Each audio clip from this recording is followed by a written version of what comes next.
So, listen, this wonderful. It's wonderful to be welcoming all of you.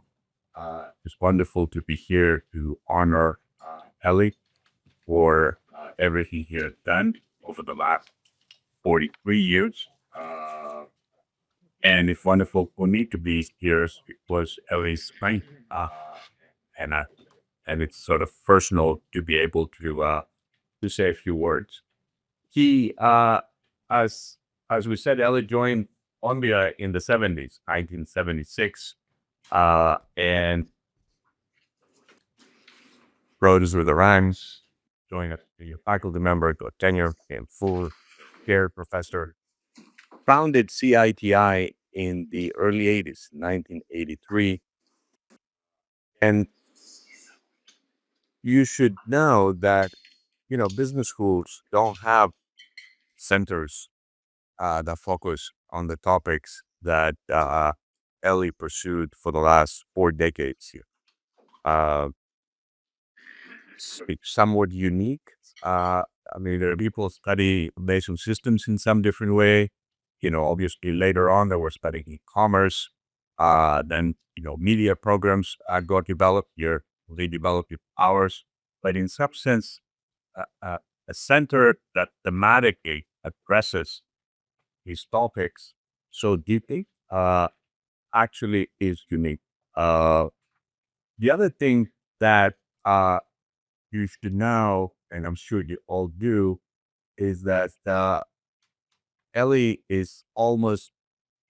has brought in, I think, around $8 million of grants to the university, to the business school. And potentially that may amount for about 30 to 50% of the grants that we have received in the last federal day. Just Kids gets a lot of grants, Eli Noam gets a lot of grants, and pretty much nobody else gets a grant. So I think we would love it if more people did what Ellie was doing, but I think uh, that that told you something. But the thing that I wanted to really talk about uh,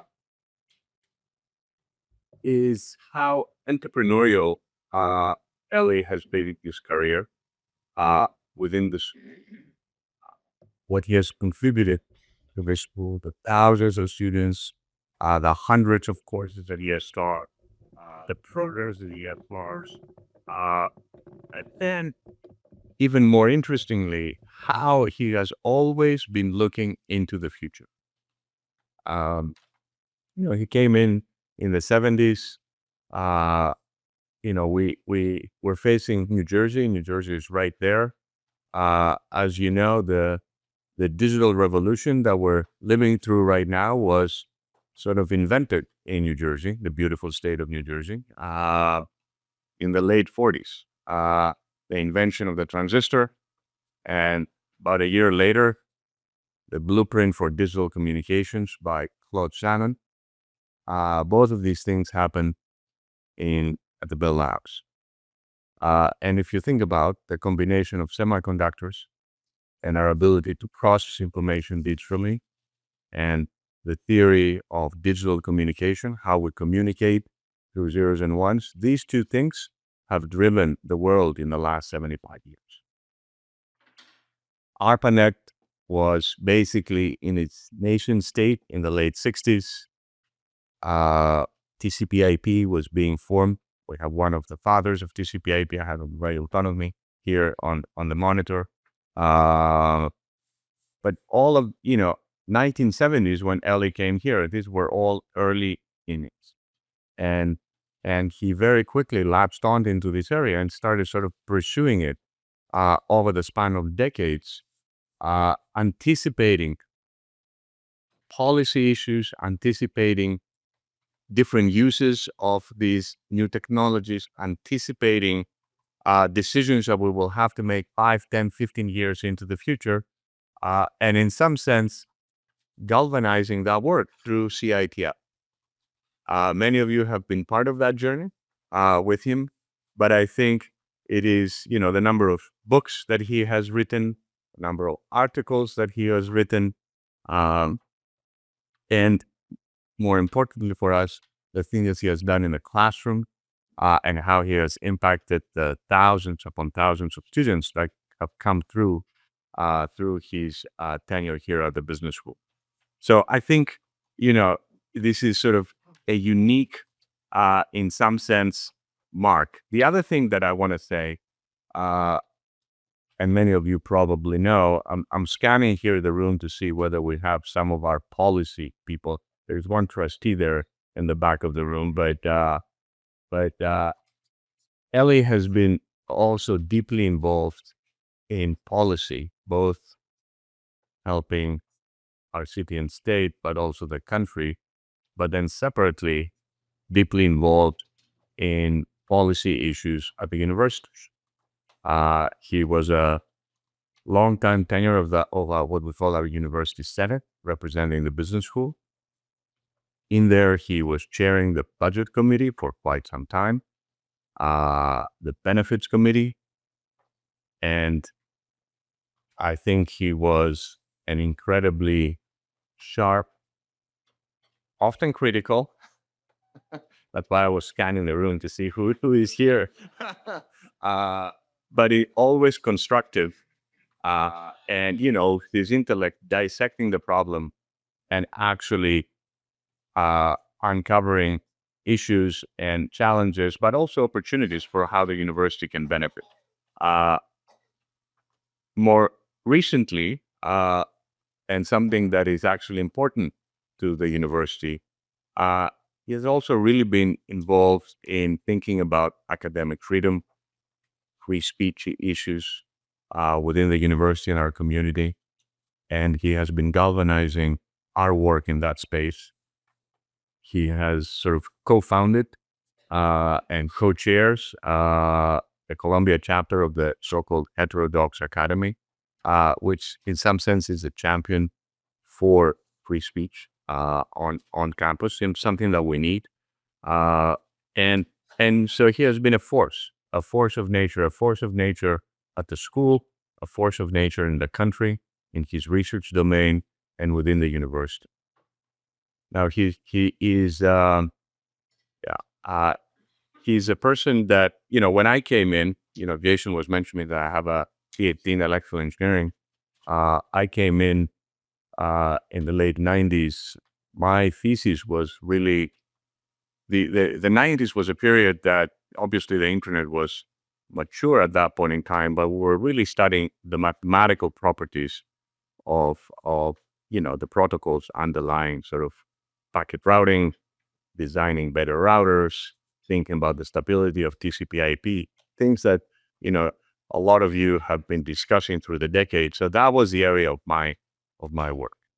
Okay, I was a control theorist that was working on stochastic networks, and it's when I came to the business school, as you can imagine, I was kind of a rare breed in some sense. There was no other faculty member with that type of background.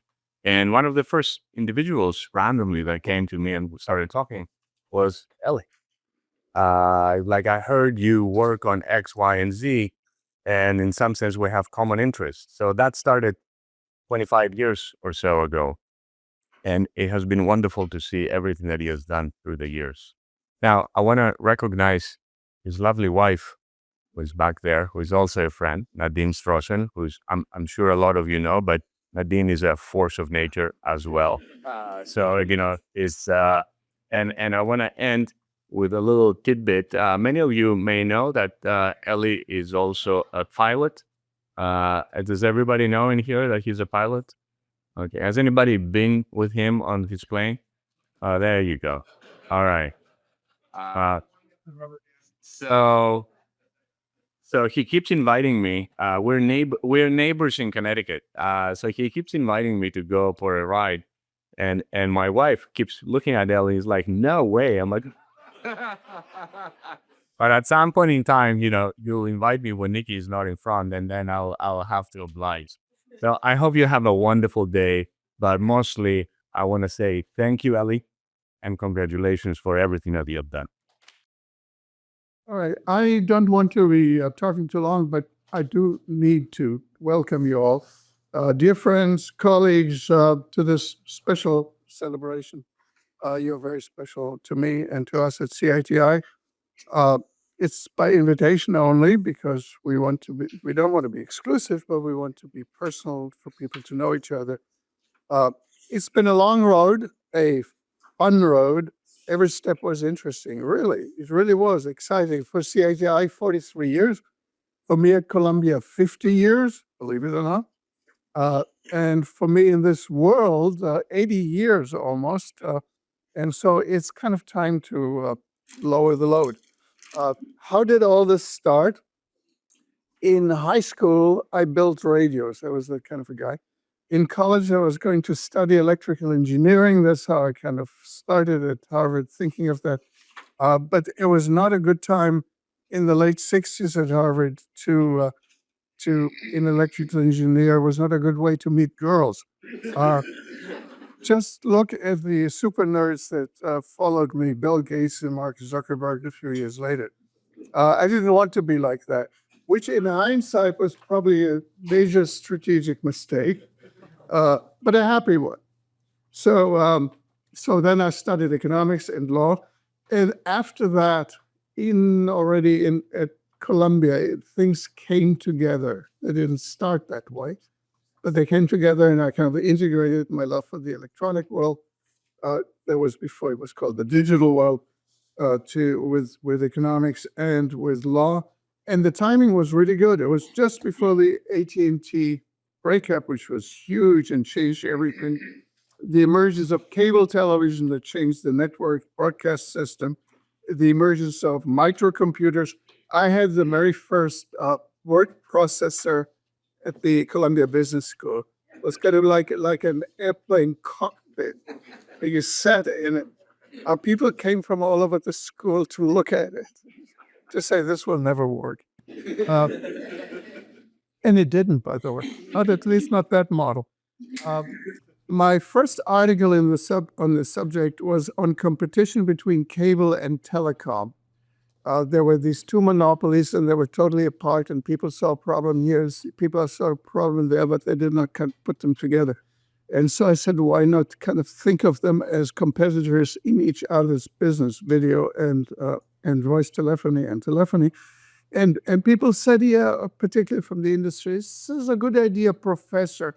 And when people say professor, they usually mean ivory tower, kind of like it's a good idea in theory, but the reality is tree and branch architecture and all that and star architecture, it'll never work. And now see what happened. Okay, it worked. And then I met also John Hopley. Is his son here? Okay, no, but John passed away. John was in the Bell system, but he was kind of like a rebel, a subversive inside, and he kind of showed me who to talk to, and in other parts of the industry, and so we kind of started to conspire, and we so there was a conference, and then it became a program, and then it became a center, and then it became a institute. And then the Sloan Foundation adopted us as a national center. So this was all happening.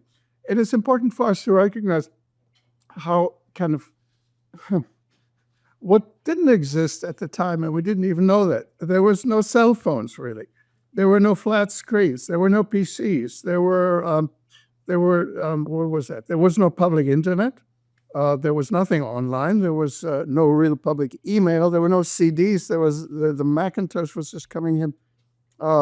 There was no Amazon. There was no Zoom. There was no Netflix. In short, at least for somebody like my good friend Jonathan Haidt at NYU, I think it was kind of the golden age. I mean, there was kind of like children were not distracted. They followed their parents and their teachers. They did their homework. They were kind of diligent.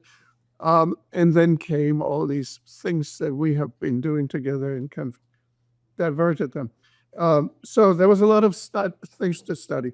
But we were never a big budget operation, despite what our dear dean said. I mean, it was possible that we raised some money, but that just means the other people didn't. So it was based mostly on voluntarism and a nonprofit spirit, entrepreneurial. Students intern, paid paid RAs, a small paid staff. And when I say paid, it's probably an overstatement. So there were several core principles. One, we would not work for anybody because this environment is a snake pit. So we didn't want to be involved in that. The second, we never did consulting or project work, paid or dedicated work. A second core principle was not to be dependent on any source. And so there were many companies, really many companies and foundations that supported us, but none that kind of had a dependency relationship. We loved them, loved getting small amounts of money, but if that went away, we would not be affected. And the third principle was open-minded and non-ideological. When we started the project, we didn't know where it would end, what the conclusion was, and that is somewhat, it seems obvious, but it's not obvious anymore in academia, unfortunately. So that kind of created some credibility, we hope, and we got affiliations from all kinds of the industry and from many countries, 15 countries, and our themes moved from telecom to internet to content to, and now recently crypto and metaverse and AI. But we had kind of dedicated people, not much money, but dedicated people. One of them is trying to get me off the podium here. So I will pay tribute to them later, but Jason, you have a choice. I can pay tribute to you now. Do one on drugs. Okay. Jason Buckwright and Corey Spencer in particular. The others I will recognize later. They've been here for 15 years. Nobody else could endure me for so long, except my dear wife, Nadine, hopefully. So these three carried much of the ball for this celebration too. Jason and Corey made CITI. They ran CITI, and they were CITI with me. I cannot start to express my gratitude to their competency and dedication. And they also helped me enormously in my most recent book, which literally arrived a few minutes ago, and is there a copy for everyone here as a gift. And so today the daytime conference will be perhaps more about the issues and CITI. The evening will be more about me and its director. The two overlap, so you will hear about me, and I should be quiet. Yes, Jason. And right now, let's get started. Thank you very much. Hello, my name is Vince Cerf. I'm Vice President and Chief Internet Evangelist at Google. But for purposes of this video, I'm here at the invitation of Eli Noam to talk a little bit about non-tech academia, a term which I had not encountered before. So Eli, thank you for adding to my vocabulary. His question was, what is its role? What is non-tech academia? Well, I would say these are disciplines which, while they may not deal with the nuts and bolts of technology, they deal with the consequences of technology.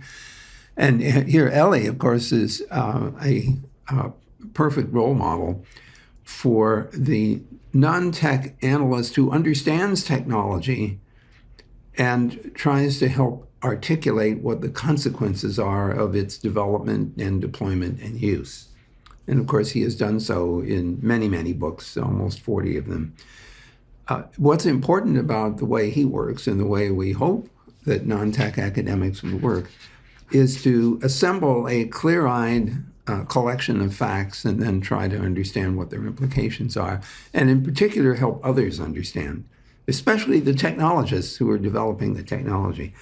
Now, as an engineer, as a technologist, I can confess freely, I don't always understand or cannot always predict what the consequences are of the introduction of some of these technologies, the internet being a classic example of that. It's an amplifier.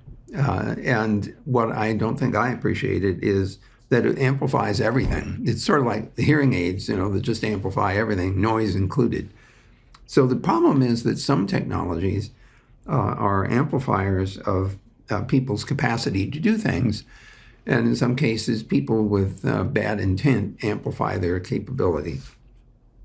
So understanding, first of all, that that's a possibility, and second, trying to figure out how you constrain the negative uses of these technologies, what policies you can adopt and are enforceable, is an important part of understanding the role of technology in our society and its economic consequences.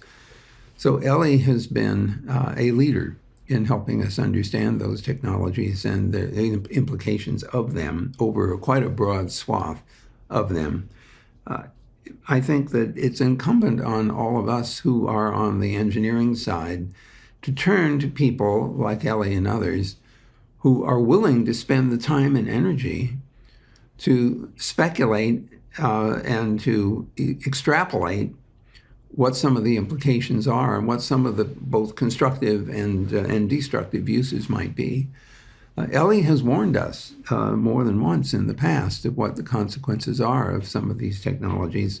And to be honest and embarrassed, often we didn't take his warnings to heart. The thing I like about his articulation, though, is that he isn't simply a doomsayer.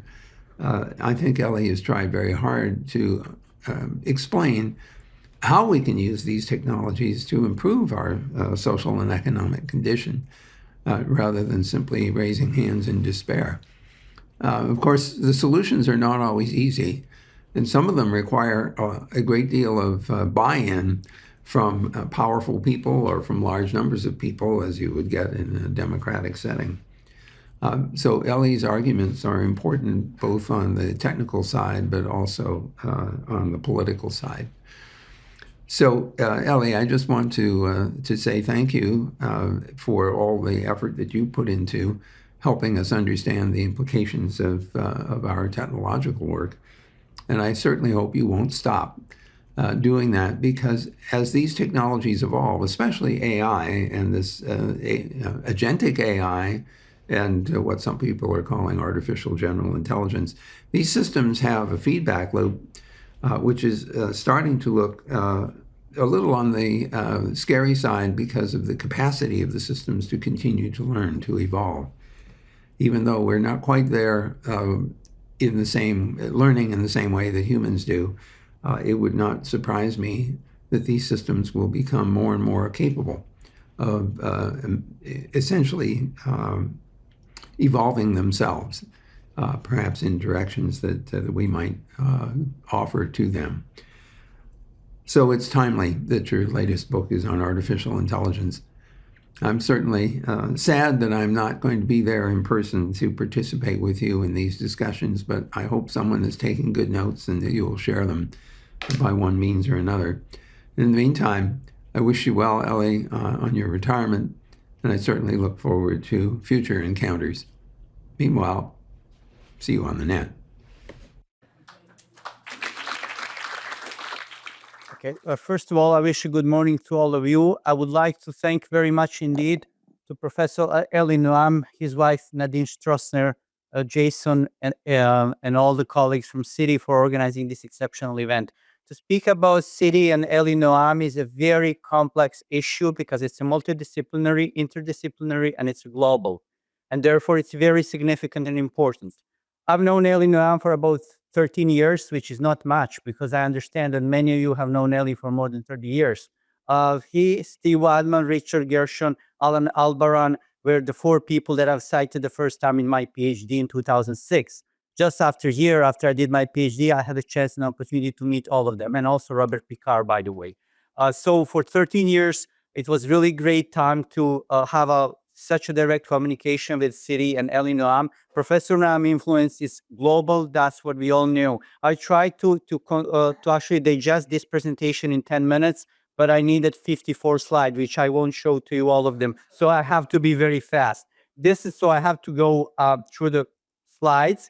This is the contents. And I just want to speak about two important issues. Number one, the CITI influence, and number two, the influence of Professor Eli Noam. In terms of a digital generation, a coevolution model for this conference, CITI focuses on three important aspects in the US that no other actually institute focuses this much. Number one, you can see it's a market business management economics, so which we have spoken in the first part of this lecture. Number two, technology. Number three, policy regulation. So it's a very interdisciplinary and multidisciplinary approach.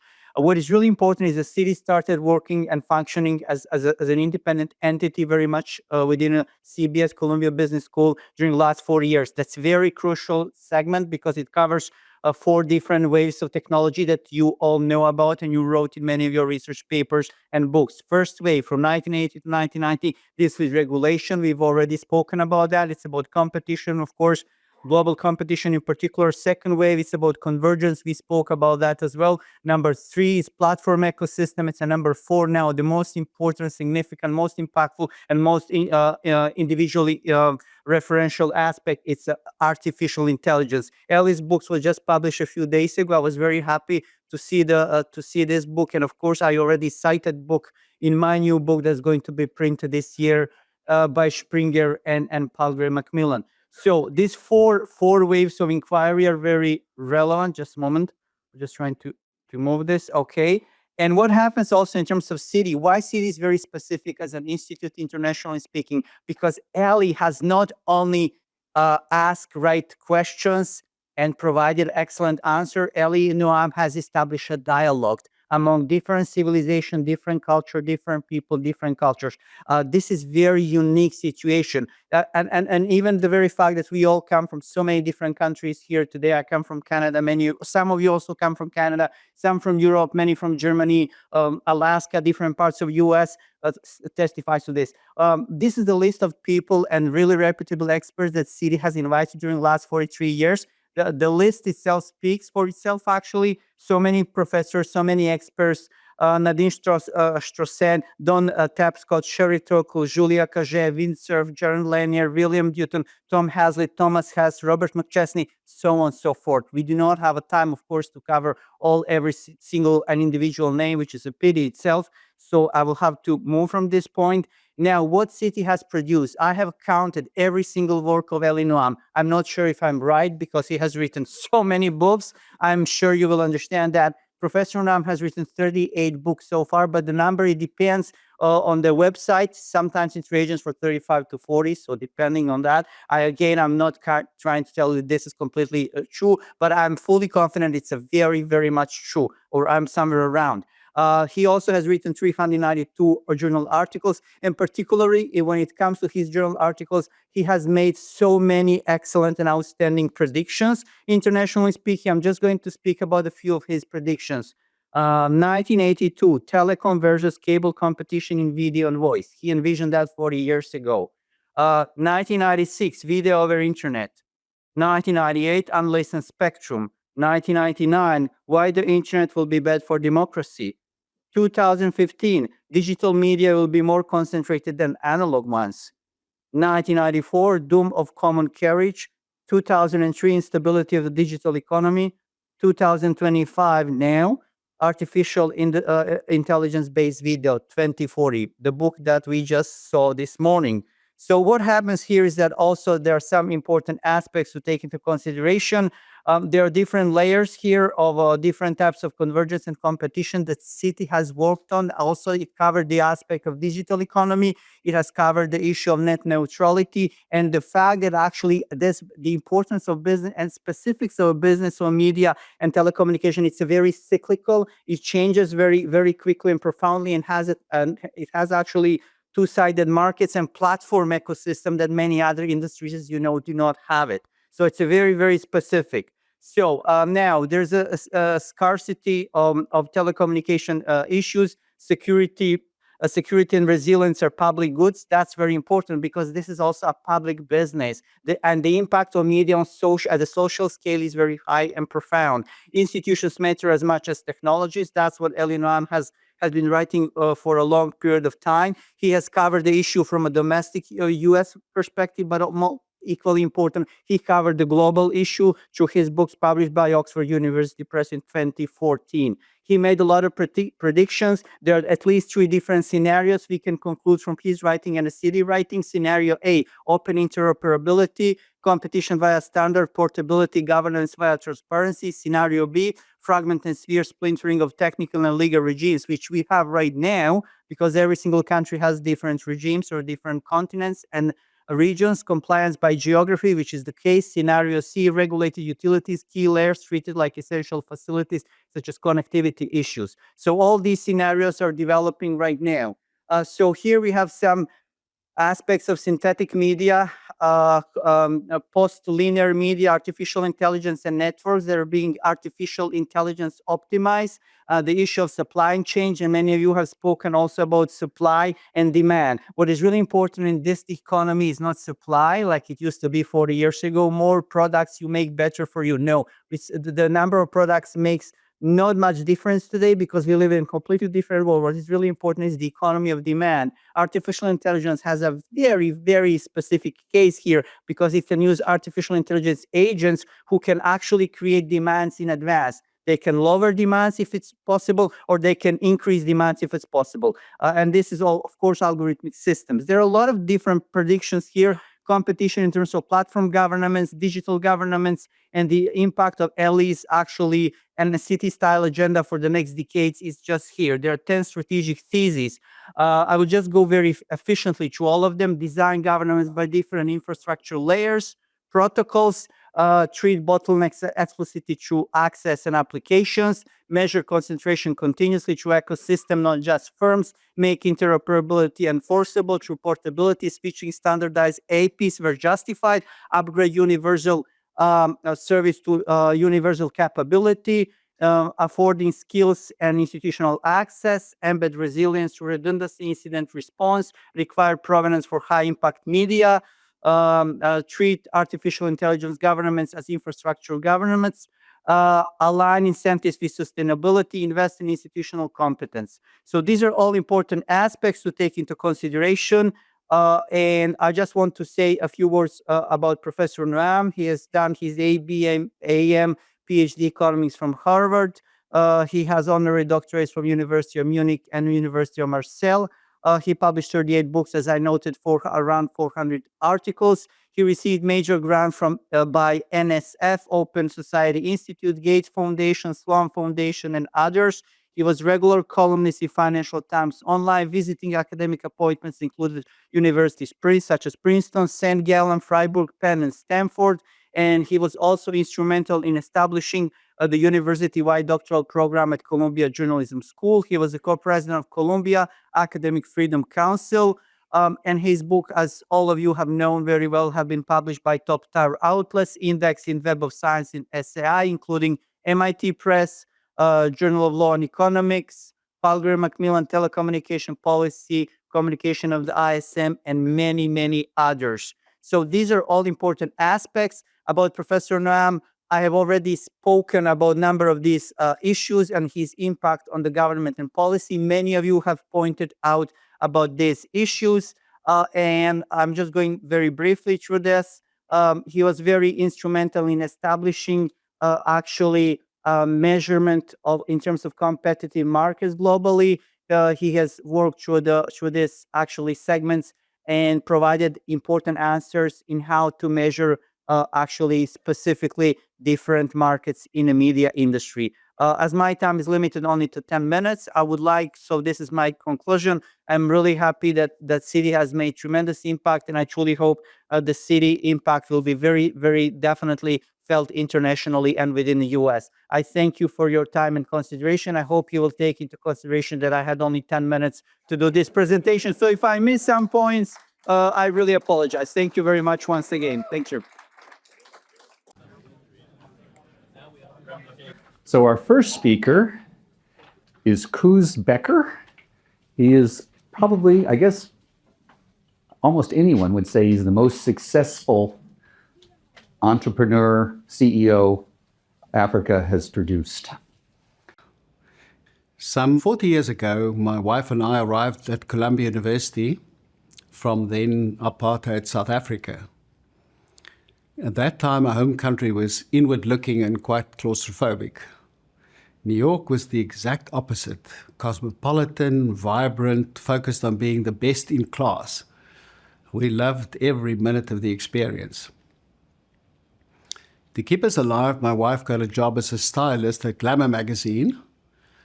I attended courses at the Columbia Business School and then the School of Journalism. But I soon ran into Eli Noam and his CITI, who opened my eyes to new dynamic thinking on communications. That was exactly 1 decade before the internet was born.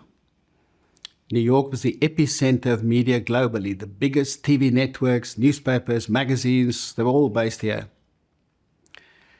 Now, at that juncture, the latest and hottest media invention was paid television. Home box offers proved an immense success on cable systems. A few other channels were nibbling. But outside the US, there were none. So within Eli's research unit, I started a research project. Could a paid television service work outside the US, even in economies lacking cable? Having convinced myself, I then found 6 investors and we launched in Africa, where infrastructure was the polar opposite of the US, so the tech had to be tweaked.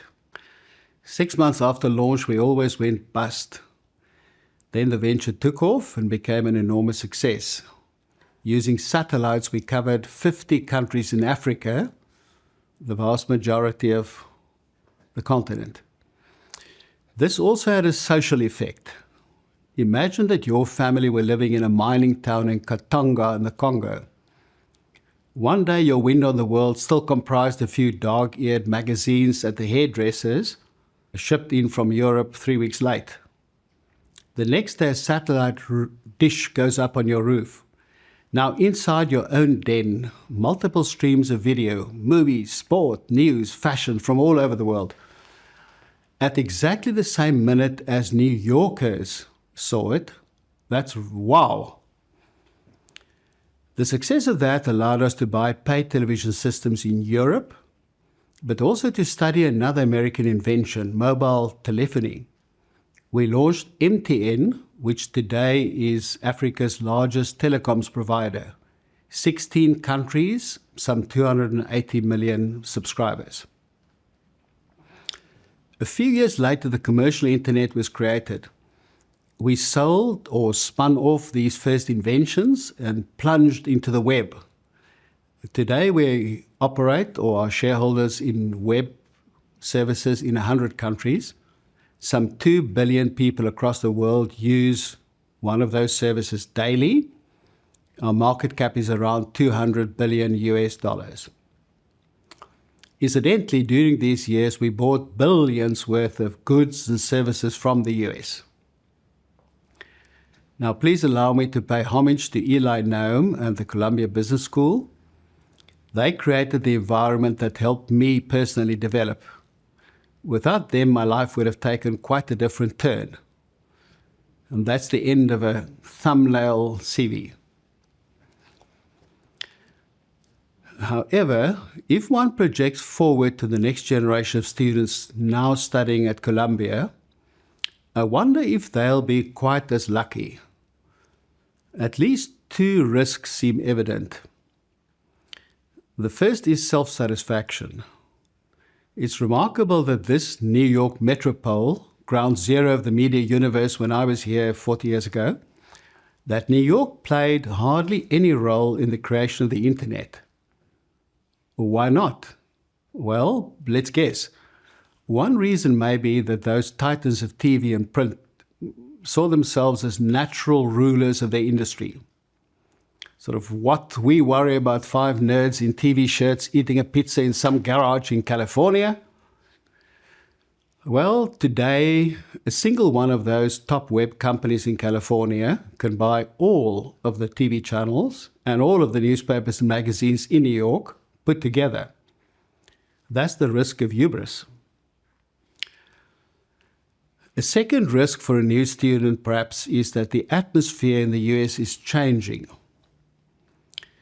During the Second World War, leaders here recognized that no country could isolate itself from the dangers then emerging in Germany and Japan. So after 70 million people were dead, the US leaders crafted a new global order. Rules of behavior and institutions were created, the United Nations, GATT, the IMF, the World Bank, all to get countries to live peaceably together. Now that system has held for 70 years. but it's being ripped up now. You in the audience here today would understand the psychology driving that change better than I could. But as an ignorant outsider, allow me one observation. Underlying some current US thinking is an assumption of exceptionalism, sort of we can boss everyone around and they'll do as told. Now, in business, this tone of voice sometimes emerges when a company has been dominating its sector for a while. You still remember General Motors, IBM, General Electric? In their day, each loomed as a sort of Tyrannosaurus Rex, able to crush anyone around. Then the game changed. Today, there are normal-sized animals that have to live peaceably among others on the farm. And the same happens to nations. 600 years ago, the three biggest economies in the world were China, India, plus the Islamic caliphates and Ottomans. Only then did Europe enter the fray. The epicenter of entrepreneurial energy moved repeatedly from Venice to Florence, then to Lisbon, Madrid, Amsterdam, Paris, the UK, New York, California. No one city or state remained number one for long.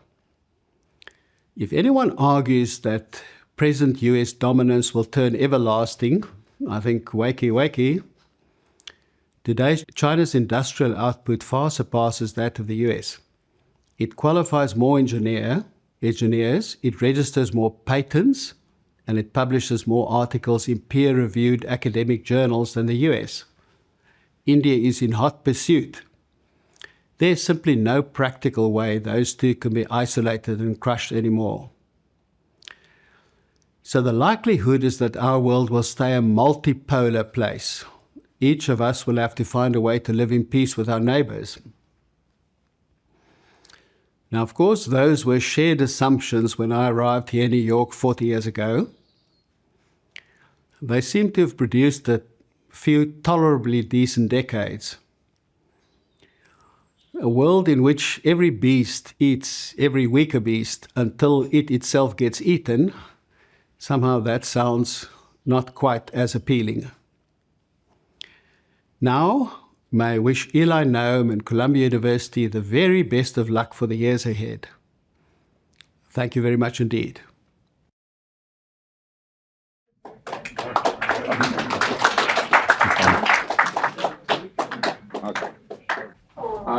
It's a privilege to say a few words of appreciation about Professor Eli Noam, who I have known for nearly 30 years. Eli, I'm so sorry not to be there with you tonight to celebrate. I'm just returning from Switzerland. Thank you, Nadine, for allowing me to share a thought with you virtually. Eli Noam has been an incredible contributor to scholarship and engagement around the digital economy and an absolute leader in these areas at Columbia University, very early on and still to this day. He is an immensely productive scholar, author of some 38 books and hundreds of articles published in numerous languages, with ongoing contributions to disciplinary journals across a number of fields, economics, law, communications, and regular columns and op-eds in major publications. As Dean of CIPA, when I was starting a new initiative around technology and policy, I knew it had to be interdisciplinary, and I was grateful for his contributions, tremendous contributions, in the important areas of internet governance and regulation and market structure. Eli is an incredibly generous colleague, always and by default cooperating across campus to support initiatives that build bridges across disciplines, fields, and schools. And indeed, his career has been defined by that broad-ranging intellect and collegiality, contributing to curricular initiatives at CIPA, Journalism, Business School, and, of course, his own institute, which has been very influential, as well as other university service that were truly just service undertakings for our collective well-being. And I can't tell you how many times in my travels around the world, be it in Europe or South Africa or elsewhere, where a telecom or media leader or regulator has referenced the importance of Eli's teaching or work on their own thinking or policy. I'm also grateful for our long friendship and his adventurous spirit that has brought together so many diverse voices at their dinner table and in the conference room, and the occasions when we've also had time to explore new frontiers thanks to his generosity and curiosity. My great thanks for your contributions to our community. I hope that retirement will mean that you can drop all those irksome activities and continue only with those that give you joy. Thank you so much. I first met Eli in Oxford in 1999. He had ruffled greyish hair then, a jacket in which he had lived in for quite some time, and a pace of intellect we were unused to. He was the sort of academic who would finish your sentences. We were attending the inaugural meeting of the Oxford Internet Institute, and he was to have a calming influence on us all for the next 12 years. Aside from his abiding knowledge and sheer enthusiasm, it is my view that Eli has little time for tittle-tattle. It's also my experience that when a meeting closed, he would break the world speed record to find a decent pub and, even better, a glass of red wine. We soon paired up. In due course, he asked me to join his board here at CITI, and so I have known him 25 years and more. And even now, I still run to New York to see him. He has an urgency and a will, which if we could plug into the public service networks, would make all of our monthly bills cheaper. Eli is a one-off. He's fun, amusing, works at the speed of light, just check those paginations of some of his many books. And yet, for this mere youngster, it is still not enough. He always desires more. Well, dearest Eli, you have left your mark on us all here tonight, and the wider world, and for that we should award you a standing ovation. Bless you, my dear, dear friend. Much, much love to you and Nadine, your better half, Derek.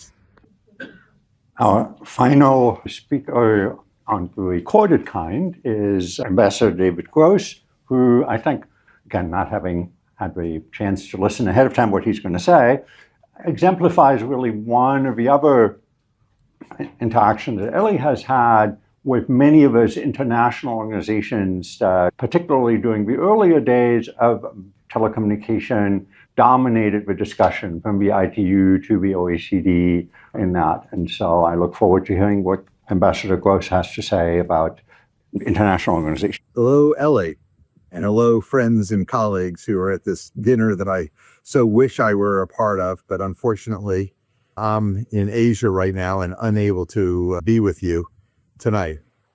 But I'll be there in spirit and wishing Eli a terrific so-called retirement. We all know Eli, and we know that he's not at all going to be retiring, but at least we can allow him to pretend like he's going to be doing something of that nature. But I really just wanted to spend a moment just to not only congratulate Eli, but to thank Eli so very much for all that he's done. He's done extraordinary work in academia. We all know that very well. But he's also done extraordinary work in the public sector, including as a commissioner of the New York Public Service Commission, but also as having had tremendous impact on policymakers, both in the United States and especially abroad, who have looked to Eli for his wisdom, his insights, his help, and for the great work that he has done to help make the world a much better place. It's not been easy. It has been a difficult process because he's lived through many transformations that are technologically driven, that are societally impactful, and yet Eli has championed the marketplace, new technologies, but in a way that balances both the needs for improvement in the way in which we organize ourselves, but also very much in a way that benefits people, and the way in which technology can benefit people when it's done well, when it's done correctly, and when government plays its appropriate role, both in the short term and in the long term.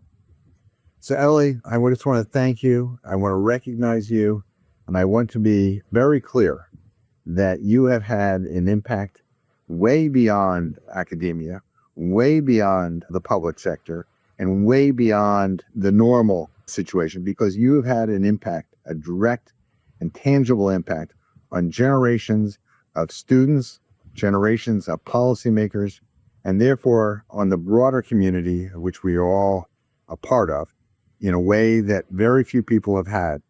You've had a profound impact, a profoundly positive impact, and we thank you so very much for that. Take good care and have a wonderful evening. One person who I can actually say something about more personally, when I was at the Federal Communications Commission, one of the jobs that I had was to meet with various industry representatives. If ChatGPT had been around at the time, for most of those meetings, I could probably just run the bio and the company through ChatGPT if it had existed, and I would have gotten a pre-meeting summary of a meeting that I would have an hour later, and not just retrospective, but prospective. Utterly predictable what they would say, often well. With Dave, that problem didn't exist. As in, always tell me something new and something interesting, and so I look forward to hearing what he has to contribute today. Stu here is the president of the New York chapter of the Internet Society. And since we knew something was happening, we decided, well, Stu? It came to our attention that Eli was retiring, and we had a discussion at our board meeting. And we said, we got to do something to recognize this guy. He has been such an inspiration with his advocacy and just work in the whole internet ecosystem. So we came together and we decided we wanted to create a Internet Hero Award. So this is the first annual Internet Hero Award to be awarded by the New York chapter of the Internet Society to Eli Noam. There you go. Thank you for your contributions, and your work has been incredible. Thank you. Thank you. I'm honored. I'm humbled. I'm not sure if I deserve it. I like what you have to say. My father would have liked it. Just this way of thinking, because I'm about to explain why he deserved it, and that he's too busy being modest about it. I've learned an enormous number of things here at CITI over the last 25 years that really address the issues we're dealing with today. For example, AI is obviously the biggest thing that's happened in my lifetime in technology, although we don't know what's going to happen with it, and we don't know whether the human race is going to survive much longer. Hopefully, it will. But is it a bubble financially? The reality is the technology is important, but it's a financial bubble. Andrew Litzko at CITI, back before the bubble burst, proved very dramatically that the internet bubble was just that. Litzko, who is a mathematician at Bell Labs, who among other things contributed to the solution of Fermat's theorem, did a reductor ad absurdum, my Latin pronunciation is terrible, went back 5 years and said what everybody was saying. At that point, they were saying that the internet was doubling every 120 days.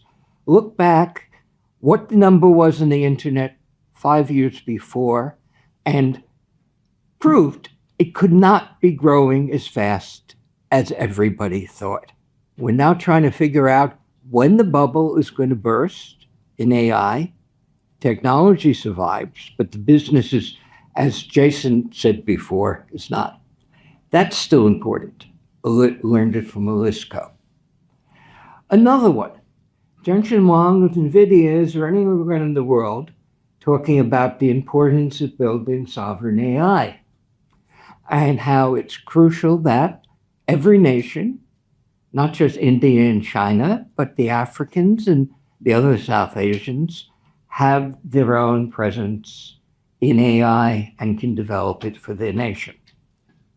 I said something like that at a CITI meeting about how important it was that for things like social networking, A country like India certainly could and should develop their own, because there are now tens of billions of dollars every year coming from the global south to California and to Seattle. And that's not really a good thing given the economics. Pepper, you're here somewhere, aren't you? Yeah.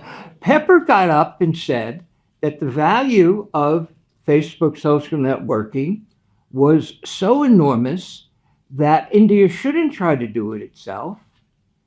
It should work with the existing Facebook, and that would give them the benefits of social networking, overwhelming the sovereign issues. We had a nice chat about that at this meeting there, and I think we still disagree about that, but that's one of the biggest issues on AI, whether India and many others should build their own. Much more like that, but I'm going to run out of time, so I wanted to talk about one of the most important things. We all know what's happening in the world today. We just heard the speaker talking about how important it is to bring the world back together and not let it dissolve. That takes courage. And there's somebody in this room who's exhibited enormous courage that's right in the middle of one of the biggest issues around AI as well, which is censorship and whether you should have freedom of speech and what that means. Nadine there, Ellie's wife, among other things, and head of the ACLU, has a family who knows all about what Nazis are. Nadine, as head of the ACLU, led the defense of the right of Nazis to march in a Jewish suburb of Chicago, Skokie, and have their free speech as well. I agreed with her then. I probably disagree now in hate speech, but that's the kind of thing future meetings can talk about, but it's a kind of thing that takes enormous courage. And I recommend people listen to the last session this afternoon, because it includes two people who are speaking truth to power. One of them is using his Nobel Prize to bring some common sense and decency to economics. And another of whom, I don't know if you know, is Larry Lessig, who has done enormous things that explain economics and society, but also spoke to the power of the Catholic Church, in which he was deeply involved when he was a teenage altar boy. And he's spoken very publicly about all those issues. So for all that, Stu, give the plaque over to Ellie. Yes, and the effort. So thank you, Dick, for your service and gratitude.